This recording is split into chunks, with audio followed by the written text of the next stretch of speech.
নমস্কার। ঠাকুর শ্রী শ্রী রামকৃষ্ণ পরমহংসদেব এবং মা শারদার চরণে আমার সশ্রদ্ধ প্রণাম জানিয়ে ভিডিওটা শুরু করছি।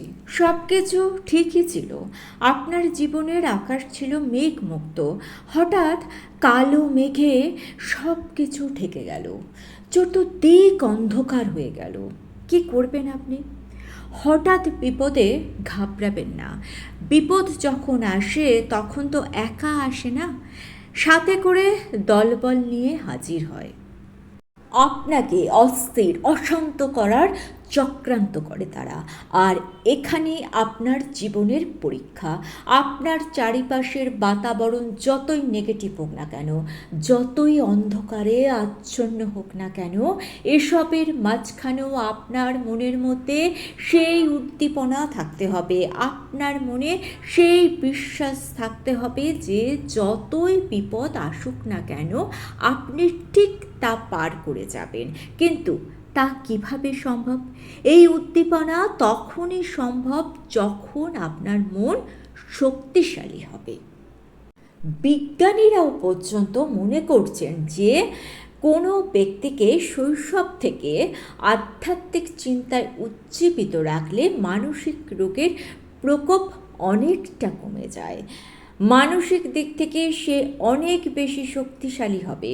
মনস্তত্ত্ববিদরা বলছেন আধ্যাত্মিক বোধ মানুষের হৃদয়ের দ্বার উন্মুক্ত করে দেয়, মনকে উদ্ভাসিত করে এবং ব্যক্তি চেতনা ও কর্তব্যবোধের মধ্যে একটা সেতু রচনা করে দেয়।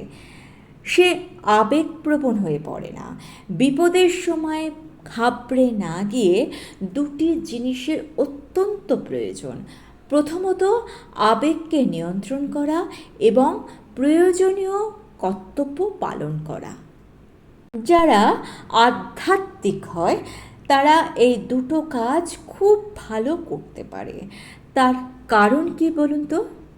কারণ আধ্যাত্মিকতা হলো মানুষের স্বাধীন এবং সার্বভৌম চেতনা, যা ব্যক্তিকে উদ্দীপনার স্বপ্ন দেখায় এবং নতুনভাবে বাঁচতে শেখায়। আধ্যাত্মিকতা জীবনকে ধ্বংসমূলক দিক থেকে গঠনমূলক দিকে প্রসারিত করে, যার ফলে বিপদের সময় আপনি নিজেকে শান্ত ও স্থির রাখতে পারবেন। বিপদের সময় দুটি জিনিসের অত্যন্ত প্রয়োজন। প্রথম, নিজেকে সবসময় পজিটিভ রাখা। দ্বিতীয় হলো সঠিক সময় সঠিক সিদ্ধান্ত গ্রহণ করা। আপনি যদি সঠিক সময় সঠিক সিদ্ধান্ত গ্রহণ করতে না পারেন তাহলে একটা মস্ত ভুল হয়ে যায়।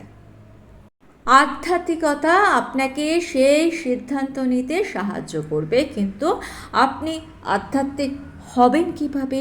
ধূপ ধুনো দিয়ে নানা উপাচারে ঘরে ঈশ্বরের আরাধনা করবেন, নাকি দেবস্থানে গিয়ে মাথা ঠুকবেন? আধ্যাত্মিকতার প্রকৃত উপায় রয়েছে ঠাকুর ও মায়ের অমৃত বাণীতে। ঠাকুর শ্রী শ্রী রামকৃষ্ণ পরমহংসদেব সম্বন্ধে বলতে গিয়ে স্বামীজি বলছেন, ঠাকুরের প্রত্যেকটি কথা নিয়ে পাতার পর পাতা লেখা যায়। আমরা জানি ঠাকুর ও মা অভিন্ন, অর্থাৎ মায়ের ক্ষেত্রেও সেই কথাই প্রযোজ্য। মা একদিন স্বামী অরূপানন্দজিকে বলেছিলেন, জ্ঞান হলে মানুষ দেখে যে ঠাকুর ঠুকুর সবই মায়া, সবই আসছে আর যাচ্ছে। মা কত সাধারণভাবেই না কথাটি বলেছিলেন, অথচ সমস্ত অদ্বৈত বেদান্ত এই একটি কথার মধ্যেই লুকিয়ে রয়েছে। জ্ঞান আসলে কি? আমরা সাধারণভাবে যা দেখছি, যা জানছি বা যা অনুভব করছি তার মধ্যে দিয়ে আমরা জ্ঞান অর্জন করছি। এই নাম রূপের জগৎ সংসারকে আমাদের চোখ দিয়ে আমরা যেমনভাবে দেখি তার মধ্যে দিয়ে আমাদের জ্ঞানার্জন, আমাদের জানা। কিন্তু বেদান্ত বলছে এই জানা ঠিক জানা নয়, এটা আমাদের প্রকৃত স্বরূপ সম্পর্কে অজ্ঞানতার পরিচয়। এর ফল হয় সাংঘাতিক। আমরা এই বিশ্ব ব্রহ্মাণ্ডে একটি ক্ষুদ্র একটি বিন্দু প্রায় অস্তিত্ব মাত্র।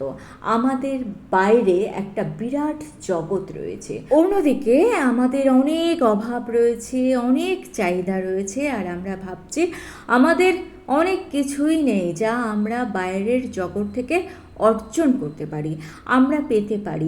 আর সেই বাইরের বিরাট জগতের সঙ্গে আদান প্রদানের মধ্যে দিয়ে আমরা নিজেদেরকে সুখী করতে চাই, সুখ ভোগের বস্তু আরোহণ করতে চাই।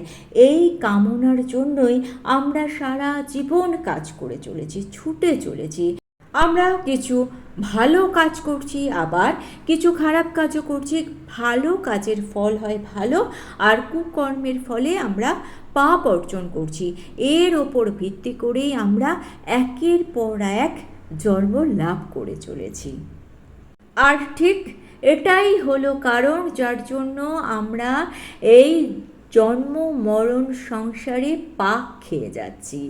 সংক্ষেপে হলো বেদান্ত মতে আমাদের সংসার দুর্ভোগের কারণই হলো আমাদের অজ্ঞানতা। অর্থাৎ সংসারে যাবতীয় দুঃখের সূত্রপাত হয় আমাদের প্রকৃত স্বরূপ সম্পর্কে অজ্ঞানতার থেকেই। তাহলে প্রকৃত স্বরূপ জ্ঞান কি? উপনিষদ বহুবার বলছে যে আমাদের প্রকৃত স্বরূপই হলো ব্রহ্ম। আর এই ব্রহ্মজ্ঞান বা ব্রহ্মের উপলব্ধিতেই মানব জীবনের চরম সার্থকতা। কিন্তু এই ব্রহ্ম কেমন বা ব্রহ্ম কি, এর উত্তরে ঠাকুর শ্রী শ্রী রামকৃষ্ণ পরমহংসদেব বলছেন, ব্রহ্ম যে কি সে তো মুখে বলা যায় না। উপনিষদ বলছে ব্রহ্ম সত্য স্বরূপ, অনন্ত স্বরূপ। এই ব্রহ্মকে হৃদয়ের গভীরে যিনি উপলব্ধি করেন তিনি মুক্ত হয়ে যান। ব্রহ্ম যে কি তাকে ভাষায় প্রকাশ করা যায় না। এই সম্পূর্ণ উপলব্ধির বিষয়, অনুভবের বিষয়। আর সেই জন্যই ক্রমশ অভ্যাসের মধ্যে দিয়েই আমাদের হৃদয়ের জ্ঞানের আলো একটু একটু করে প্রবেশ করতে যখন শুরু করে তখনই মানুষ আধ্যাত্মিক হয়ে ওঠে। আধ্যাত্মিক হলেই মানুষের জীবনের সমস্ত সমস্যার সমাধান খুব সহজে হয়ে যায়। যখন বিপদের ঘণ্টা আপনার জীবনে বাজবে তখন আপনি একটু ঘাবড়ে যাবেন না। আপনি শান্ত ও স্থির চিত্তে বিপদকে মোকাবিলা করার জন্য সদা প্রস্তুত থাকবেন। জীবনে সংগ্রাম থাকবেই। জীবনে সংগ্রামকে অস্বীকার করলে বেঁচে থাকাই যাবে না। আপনাকে বাঁচতে হবে, নিজের জীবনের লক্ষ্য পূরণের জন্য আপনাকে বাঁচতে হবে। আপনাকে বাঁচতে হবে আপনার প্রিয়জনদের জন্য, যারা আপনাকে পছন্দ করে, যারা আপনাকে ঘিরে রয়েছে, তাদের জন্য আপনাকে বাঁচতে হবে। আধ্যাত্মিকতাকে সঙ্গী করে আপনি আপনার জীবনের আনন্দকে সম্পূর্ণভাবে উপভোগ করুন। আর ভিডিওটা ভালো লেগে থাকলে চ্যানেলটিকে সাবস্ক্রাইব করে নিয়ে পাশে থাকা বেল আইকনটা প্রেস করে দিয়ে অল অপশনটা ক্লিক করে দেবেন। তাহলে যখনই নতুন কোনো ভিডিও আপলোড করব তার নোটিফিকেশন আপনাদের কাছে পৌঁছে যাবে। ঠাকুর ও মায়ের চরণে প্রণাম জানিয়ে আজকে এই পর্যন্তই। Thanks for watching.